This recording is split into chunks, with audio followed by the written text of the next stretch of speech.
1997, protocole de Kyoto, les pays signataires s'engagent à réduire l'émission des gaz à effet de serre qui modifient le climat. Les alternatives sont connues, en premier lieu la maîtrise des énergies, puis les énergies renouvelables comme le solaire, l'éolien ou la biomasse. Mais il existe une autre source renouvelable moins médiatisée bien qu'extrêmement efficace, c'est la géothermie. Ça récupère la chaleur du noyau de la Terre.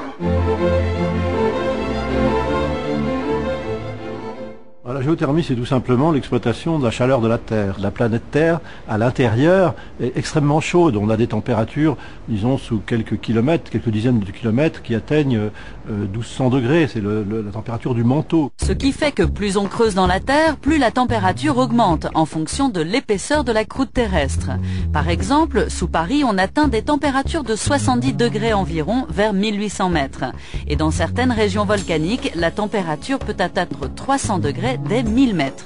Mais la chaleur en elle-même ne suffit pas. C'est de l'eau qui est dans le sol et elle est chauffée grâce à la chaleur souterraine. On peut effectivement exploiter cette chaleur et donc produire, selon les régions, soit de l'électricité, soit de la chaleur, de l'eau chaude, qui servira pour le chauffage des logements ou la production d'eau chaude sanitaire.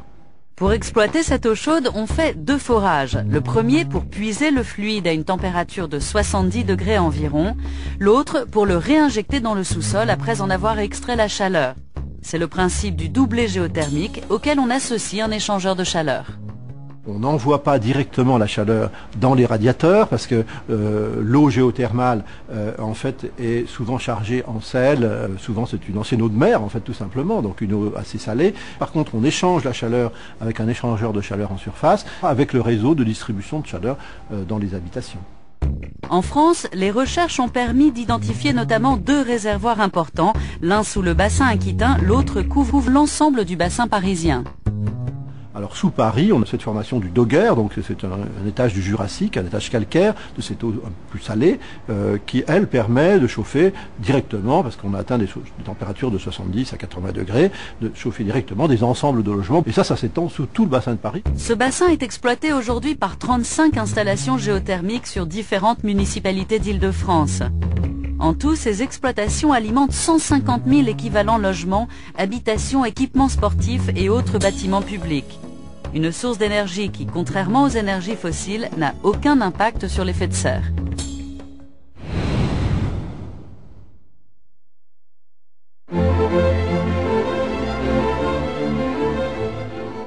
Le gaz qui est le plus fortement responsable de l'effet de serre, c'est le CO2, le dioxyde de carbone. C'est un gaz qui est émis par la combustion du charbon, du pétrole, du gaz naturel, donc qui est lié très largement à tout ce qui est fabrication d'énergie ou utilisation d'énergie. Le chauffage représente environ un quart, le chauffage des habitations, un quart de la... Alors ça dépend des pays, mais en gros un quart des émissions de CO2 dans l'atmosphère. Le chauffage, c'est précisément l'application la plus naturelle de la géothermie. La géothermie utilise en fait une énergie qui est déjà présente et qui est presque infinie. Il n'y a pas de combustion ajoutée, il n'y a pas donc d'émission de CO2 ou d'autres gaz vers l'atmosphère. C'est juste un échange de chaleur sans production chimique d'aucune sorte. Donc c'est de ce point de vue une ressource parfaitement propre du point de vue écologique. Cet avantage environnemental est aujourd'hui très bien compris par les consommateurs. Il est certain que vous avez une eau chaude naturelle qui arrive, qui ne pollue pas. Je pense que n'importe quelle personne accepterait cette solution. La géothermie nous a apporté un chauffage moderne, pratique, non polluant. À titre indicatif, les installations géothermiques d'Île-de-France permettent d'éviter un jet annuel de 340 000 tonnes de CO2, soit l'équivalent de la pollution émise par 125 000 voitures. C'est la première énergie renouvelable dans la région.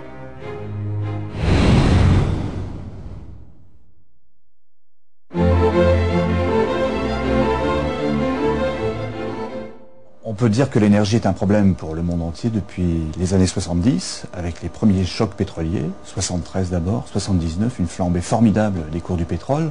Depuis, le problème n'a jamais été résolu plus de 10 années. Il y a eu un choc pétrolier à peu près tous les 10 ans. Aujourd'hui se mêle à cette inquiétude fondamentale la question des ressources pétrolières, dont on sait qu'elles ne sont pas infinies.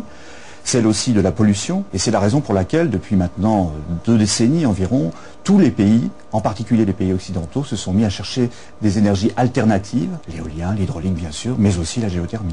Ça économise du gaz, de l'électricité, ça protège l'environnement. Et la géothermie est non seulement une énergie propre, c'est aussi une énergie économique. L'intérêt de la géothermie, c'est qu'effectivement, elle est très économique une fois réalisés les premiers investissements. Parce que la chaleur est là, on n'a même pas besoin de la fabriquer. Il n'y a qu'à la prendre, elle est disponible en permanence, 24 heures sur 24, 365 jours par an. On n'a qu'à l'utiliser vraiment et se donner les moyens de l'optimiser. C'est déjà le cas d'ailleurs pour un certain nombre de pays. En Italie, par exemple, on sait que le site de l'Arderello, on ne le sait peut-être pas assez d'ailleurs, produit pratiquement l'équivalent de ce que produit une tranche d'électricité nucléaire en France. Cette énergie a un autre atout, elle est locale. C'est l'intérêt majeur de la géothermie que d'être disponible localement. Vous n'avez pas besoin de construire d'énormes réseaux. C'est une énergie qui est aussi dans l'air du temps, dans l'air de la décentralisation. Vous ne puisez que ce dont vous avez besoin. La géothermie devrait avoir de beaux jours devant elle, avec la directive européenne sur la place à accorder aux énergies renouvelables. Compte tenu du fait qu'il va falloir de toute façon développer les énergies renouvelables. On s'est fixé un taux de 20% à l'horizon 2010 en Europe et donc en France. Il va de soi qu'on ne peut négliger aucune énergie alternative. La géothermie, du fait de tous les atouts qu'on a précédemment évoqués, doit évidemment jouer un rôle très important. Il faut pour ça qu'effectivement on en ait la volonté, en particulier en allégeant sa fiscalité. En effet, l'énergie géothermale est taxée à 19,6% contre 5,5% pour les abonnements au gaz ou à l'électricité. Malgré tout, la géothermie reste compétitive au point où aujourd'hui des industriels choisissent cette énergie pour chauffer leurs locaux.